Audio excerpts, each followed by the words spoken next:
again sa my channel. This is Iwana Vlog. So for this video guys, sasagutin natin yung isang comment ng ating subscriber. Yung subscriber ko daw siya, then nag-a-apply siya papunta dito sa Hong Kong, waiting pa siya ng amo. Then may ano siya na, totoo ba na pag hindi tayo nagustuhan ng amo, pwede tayong i-terminate agad. So give English kasi dahil in English mo pa kasi dahil nahilo tuloy ako. Any tips kung ano ang dapat gawin at hindi dapat gawin para hindi tayo ma-terminate. So ayan, paano nga ba tayo magustuhan ng ating employer? So bilang first timer day, yan din yung mostly talaga ang termination talaga yung kinatatakutan, di ba? Lalo na yung mga willing talaga tumagal, willing talaga na mag-work, magtiis, magaganon. Kasi once na ang amo na yung umaya, wala ka nang magagawa di ba?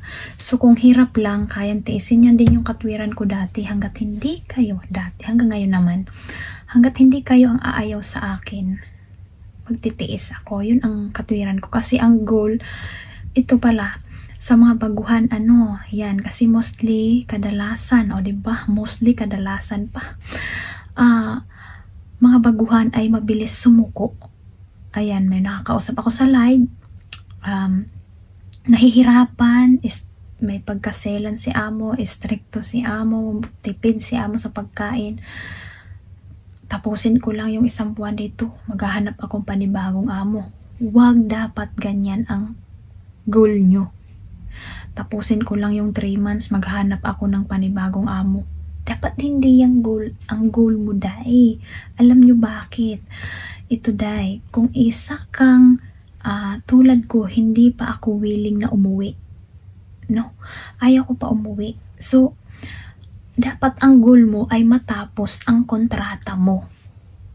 Yun ang goal mo kasi yung mga pinagdadaanan natin araw-araw, kung gusto, ito kasi, ito na lang yung paghuhugutan mo.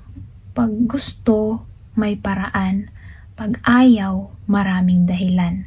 Yan ang i-remind mo sa isip mo lagi. Gusto ko pa magstay, gusto ko matapos ang isang kontrata. So, maghahanap ka ngayon ng pwedeng paraan para makasurvive ka sa araw-araw. Diba? So, kung ang goal mo ay matapos ko lang yung 1 buwan dito, so yun talaga ang mangyayari. So, bakit naman sinasabihan ko kayo na dapat hindi yung ang goal nyo? Kasi bakit? Lalo na pag first timer ka, day. Pag 1 buwan ka pa lang, or 3 months ka pa lang, bago ka pa lang, at ito yung una mong pag-a-abroad, 2 lang ang mapupuntahan mo, day. Kung hindi ka pa willing umuwi ng Pinas, tulad ko, 2 lang yan. Pag umalis ka sa amo mo, maghanap ka ng employer. Kung makahanap ka, stay ka sa Hong Kong. Kung hindi, uwi talaga sa Pinas. So, pagbago ka pa lang sa amo mo at nag-break ka, mas malaki ang percent na uwi ng Pinas. Hindi ko nila lahat kasi may siniswerte din naman. Depende din sa reason bakit ka nag-break. At then, dapat may proof ka kung ano yung dahilan ng proof mo. Dapat dahilan ng pag-break mo or pagka-terminate mo, dapat may dahilan talaga na valid reason. Yun. So, paano nga ba tayo gustuhan ng amo natin? So, ayan, day, dapat based sa aking experience din sa mga ginawa ko din, lagi kang masayahin dapat. Masayahin kahit minsan naiiyak ka pag ikaw lang mag-isa. Maging masayahin ka, palangiti, kahit alam mo yun nasisita ka, ikalma mo yung sarili mo, itanong mo sa sarili mo na, bakit nga pala ako nasita? Din wag kang makipag-argue, iwasan mo ang makipag-argue. Kahit sabihin na may katwiran ka, iwasan mo lang, hayaan mo siya manalo. Hayaan mo lang siya manalo, amo yan Yun ang katwiran ko. Kasi kung hindi naman malaking bagay, ipagpaliban mo na lang. Kumbaga, ibigay mo na lang sa kanya yung panalo. Kumbaga, ganun ba? Ako, iniiwasan ko talaga na magkaroon ng dahilan sila na i-terminate ako. Kasi ako lagi ang nag-iisip. Ako lagi nag-iisip, labak ma-terminate na ako. Ganyan. Iwasan mo na lang. So, isa pa tong pag naiko-compare natin yung sarili natin sa kasabayan natin, kakilala natin na sinwerte, na hindi tipid sa pagkain yung mga amo nila, tapos ikaw tipid, din doon papasok na maghanap na lang kaya ako ng amo. So ako dati ganyan ako. Sabi ko, hindi pala ako libre sa merienda dito. Inaantay ko kasi dati, nagugutom ako ng bonggang-bongga, nangangatog na ako. Inaantay ko na bibigyan nila ako ng pang-merienda. So hindi pala libre yun. Swerte mo na lang kung libre pati merienda mo. So, kasi naiko-compare ko yung sitwasyon ko sa iba eh. Naiinggit ako, kumbaga, maghanap na lang kaya ako amo. Pero ang iniisip ko nga, pag naghanap ba ako, sure ba yun na hindi na yun madamot, hindi na yun kuripot sa pagkain? Yun ang malaking tanong. Paano kung mas malala? 'Di ba? Yun yung kinaanuhan ko, inaalala ko. Ang gusto ko hindi ako mawala ng work. Yun ang target ko. Then, ang gusto ko, matapos ko yung isang kontrata. Kung halimbawa, hindi man nila ako i-renew, so, may diploma ka na, kumbaga. May diploma ka ng hahawakan para pag nag-apply ka, tapos po ako. Wala nang maraming question na, bakit hindi ka nag-renew? If sabihin mo, hindi ka na-renew, or sabihin mo, hindi sapat yung pagkain mo, ganyan-ganyan. Valid reason dapat. 'Di ba? Yun ang purpose. Yun yung sinasabi ko na dapat hindi pagkatapos ng 1 month, maghahanap ako panibago. Mahirapan ka dahil. Malaking sugal na naman yun. So ito, ang ginagawa ko para maiwasan ko yung mga magkaroon sila ng dahilan para ma-terminate ka or ayawan ka nila. So, ayan nga, dapat masayahin ka, din hindi ka pala sagot sa kanila kung ano ang mga utos nila. Sundin mo lang, oo ka lang ng oo. Pagbago ka pa lang. So, pag umugat-ugat ka na, kumbaga, ito, malakas-lakas na ako, may pinanghahawakan ka ng alas, tulad ng, halimbawa, kung magaling ka magluto, hindi nyo ako basta-basta matanggal kasi magaling ako magluto, ganyan, may alas ka, kumbaga. Pagdating sa bata, napapasunod mo yung bata, malapit sa'yo ang bata, sabi, hindi ako matatanggal agad nito kasi ako lang nakapagpasunod sa bata. Yun, di ba? Din, paunti-unti. So, halimbawa, kung may sinita kanila na sobra ng lagpas na sa above limit na, dahan-dahan, pwede ka nang sumagot sa kanila in a nice way pa din. No, iwasan lagi yung magkaroon kayo ng argue kasi doon nagsisimula yung bangayan, kumbaga andun yung kung ganyan. Kahit naman tayo, 'di ba, pag may alitan kayo, konting kibot na lang, parang iba na yung galit ka na, yung mga ganyan. So ako, iniiwasan ko talaga yung magkaroon ng argue sa kanila. From the start, hindi pa.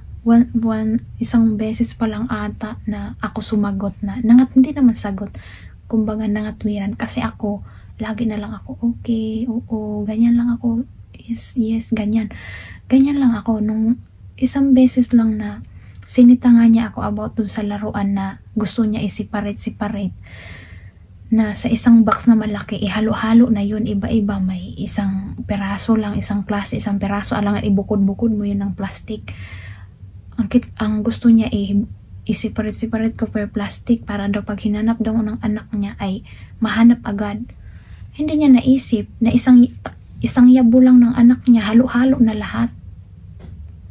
Diba? So doon ako nangatwiran kay parang, alam mo yun, hindi niya nakikita na kung gaano kakalat yung anak niya. So doon siya nagtanong na, ay gaano ba kakalat yung mga bata? Ay may camera, hindi alam. Naka-monitor 24/7, hindi alam. Yung parang nakasagot kaya ako nun din na ko siya na nanagho siya ba. Alam ko yan yung niya pag na yun, parang piko na yan siya. Pag nagpabuntong hininga yan siya. Then, na-realize ko agad, ba't pala ako sumasagot? Sabi ko sa isip-isip ko. Then, Then, kinabukasan, ayun, ginawa ko pa rin kung ano ang utos niya para wala siyang masabi. So, sabi ko, tingnan mo, amo. Tingnan mo kung gusto mo ba yung ginawa ko. Then, kinabukasan lang din, wala na, sabog na. Lalo na ngayon, day, kay dalawa na silang nagkakalat. Lalo na yung maliit ko, kay umaga pa lang. Gusto na itambak sa kanya, sa harapan niya yung mga nakabox-box na laruan din. Ipag-yayabo-yabo niya, o nag-mix-mix na. So, sa dami mong gawain, maisiparit mo pa ba yan one by one? Kasi marami kaming laruan na may tatlong box na maliliit. Yung gulay-gulay, din car, din yung ligo-ligo, din yung isang malaki, nandun na yung bola, iba-ibang klase na siya. So, yun ang pinapa-arrange niya noon na parang nakasagot talaga ako sa kanya kay, alam mo yun, halos hindi ka na makahinga sa gawain. Tapos may kaartehan pa siyang gano'n, napasagot talaga ako noon that time.